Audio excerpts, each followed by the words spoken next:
بندے کو لے گیا. یعنی اللہ تعالیٰ کے لیے کچھ بھی مشکل نہیں. جن چیزوں کو ہم ناممکن سمجھتے ہیں وہ اللہ کے ہاں ناممکن نہیں. تو جس ذات میں کمال قدرت ہو وہ سب کچھ کر سکتا ہے. اس حیرت انگیز اور ایمان افروز سفر کی تفاصیل بخاری اور مسلم سمیت احادیث کی دیگر کتب میں موجود ہیں. تو اب ہم اس کے بارے میں پڑھیں گے کہ یہ واقعہ کیسے رونما ہوا. بعض روایات کے مطابق 27 رجب کی شب کو نبی صلی اللہ علیہ وسلم معراج پر تشریف لے گئے. اگرچہ اس کے بارے میں اختلاف ہے لیکن پھر بھی عام طور پر غالب گمان یہی ہے کہ آپ اسی شب کو تشریف لے گئے تھے. تو آئیے تھوڑا سا اس بارے میں دیکھ لیتے ہیں کہ آپ نے اللہ سبحانہ و تعالیٰ کی کون کون سی نشانیاں دیکھی، کیا کیا چیزیں مشاہدہ فرمائیں اور ان میں ہمارے لیے کیا سبق ہے.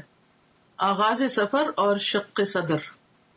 شق کہتے ہیں پھاڑنے کو اور صدر کہتے ہیں سینے کو، اور شق صدر کا معنی ہے سینے کو کھولنا. اس کی تفصیل آگے ملے گی، ابھی اتنا ہی کافی.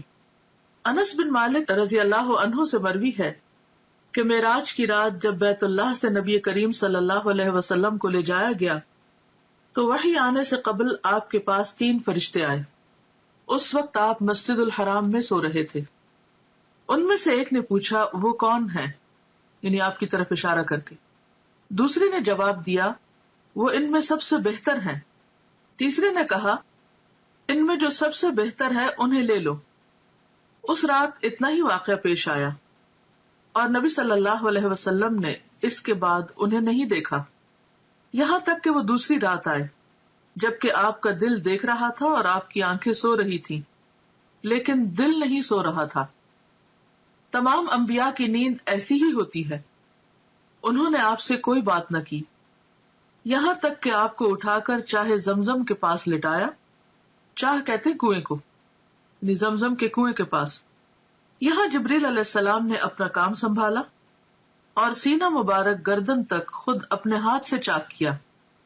چاک کیا یعنی کاٹا، اور سینہ اور پیٹ کی تمام چیزیں نکال کر انہیں اپنے ہاتھ سے زمزم کے پانی سے دھویا. جب خوب دھو چکے تو آپ کے پاس سونے کا ایک تشت لایا گیا. تشت پلیٹ کو کہتے ہیں جیسے ٹرے وغیرہ. اس میں سونے کا ایک بڑا پیالہ تھا جو حکمت اور ایمان سے پر تھا، یعنی بھرا ہوا تھا. اس سے آپ کے سینے اور گلے کی رگوں کو پر کر دیا، یعنی بھر دیا. وہ حکمت اور ایمان انڈیل دیا سینے اور گلے کی رگوں کو. سینہ مبارک پھر سے سی دیا گیا. صحیح بخاری کتاب التوحید. اور بہت سے لوگ اس بات پر حیران ہوں گے اور پریشان بھی ہوں گے کہ یہ کیسے ممکن ہے کہ کسی کا سینہ چاک کر دیا جائے. تو بات یہ ہے کہ اگر آج اللہ تعالیٰ نے انسان کو یہ عقل دی ہے اور انسان سرجری کے ذریعے سینہ کھول کے پھر اسے بند کرنے کے قابل ہو گیا ہے، اور یہاں تک کہ بعض لوگوں کا ہارٹ ٹرانسپلانٹ کیا بھی گیا ہے اور کافی حد تک اس میں کامیابی بھی ہوئی ہے، تو کیا اللہ کے بھیجے ہوئے فرشتوں اور خاص طور پر جبریل علیہ السلام جو القوی الامین ہے، اللہ تعالیٰ ان کو یہ ٹیکنیک نہیں سکھا سکتا، ان کو یہ طریقہ نہیں بتا سکتا کہ سینہ کھولا کیسے جائے اور سینہ بند کیسے کیا جائے؟ تو یہ بھی اللہ کی نشانیوں میں سے ایک نشانی ہے، اور ایسا علم ہمارے ایمان بالغیب کا ایک ٹیسٹ ہے بیسیکلی، کہ کیا ہم اس پر ایمان رکھتے ہیں. بعض اوقات قرآن مجید میں ایسی کوئی بات آتی ہے جیسے موسیٰ علیہ السلام کے معجزات کا ذکر ہے یا دیگر انبیاء کے، تو ہم یہ سوچ کر اس کو مان لیتے ہیں کہ یہ اللہ کا کلام ہے اور قرآن مجید میں کوئی شک نہیں اور یہ درست ہوگا. لیکن جب حدیث میں ہم ایسی کوئی بات پڑھتے ہیں تو بعض اوقات ہم شک میں پڑ جاتے ہیں.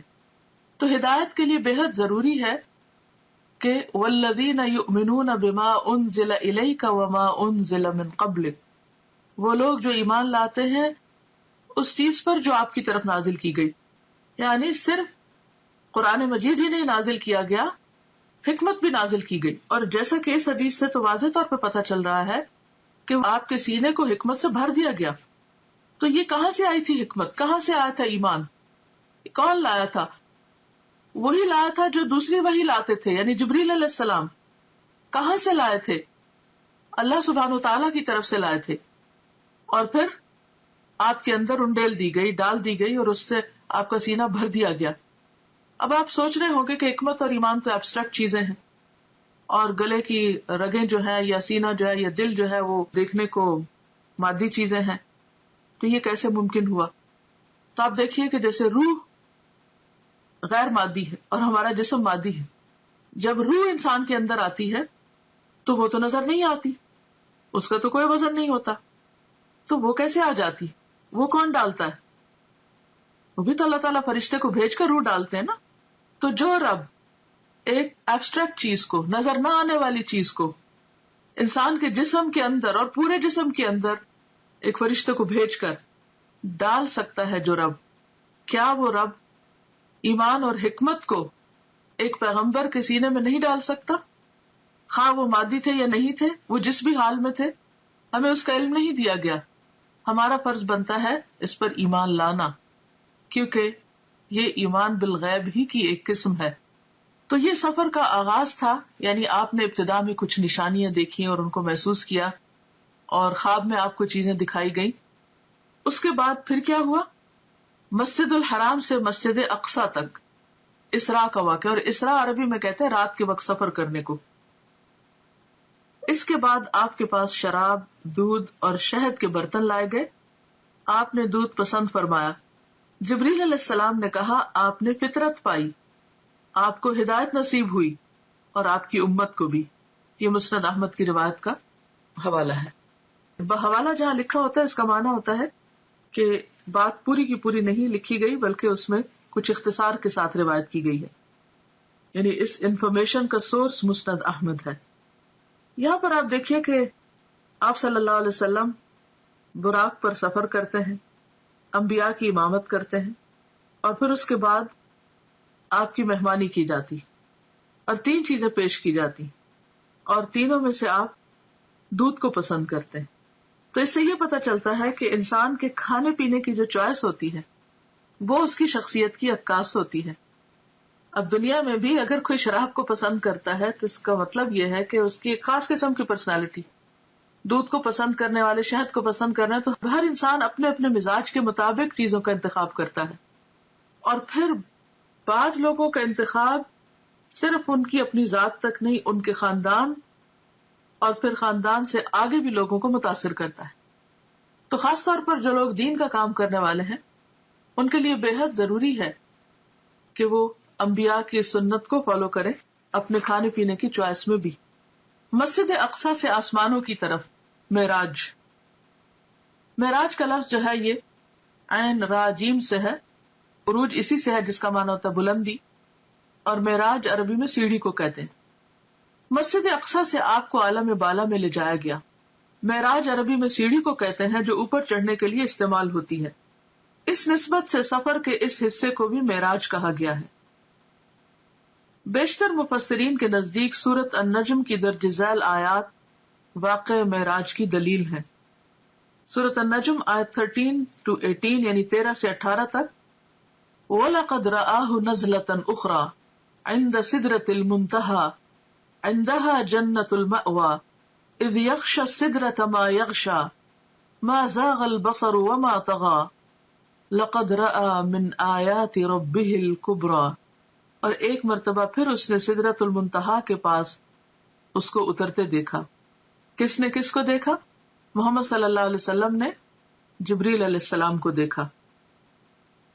اس کا مطلب یہ کہ آپ سدرۃ المنتہا تک تشریف لے گئے، جہاں پاس ہی جنت المأوا ہے۔ سدرہ کہتے ہیں بیری کے درخت کو۔ اس وقت سدرہ پر چھا رہا تھا جو کچھ چھا رہا تھا، یعنی نور وغیرہ۔ اس کی وضاحت یہاں نہیں کی گئی، لیکن مراد یہی ہے۔ نہ نگاہ چندھیائی نہ حد سے متجاوز ہوئی، یعنی نہ نگاہ چندھیائی۔ چندھیائی کا مطلب یہ ہے کہ جب ہم مثلا سورج کی طرف دیکھتے ہیں تو ہماری آنکھیں کیسے ہو جاتی، ایک دم ہم سکویز کرنے لگتے ہیں آنکھوں کو، یہ چندھیانا ہوتا ہے، یعنی پوری طرح آنکھ کھول کے نہ دیکھنا۔ تو نہ نگاہ چندھیائی نہ حد سے متجاوز ہوئی، یعنی جہاں تک دیکھنے کا حکم تھا وہیں تک ٹھہری رہی، اس سے آگے نہیں گئی۔ اور اس نے یعنی محمد صلی اللہ علیہ وسلم نے اپنے رب کی بڑی بڑی نشانیاں دیکھی۔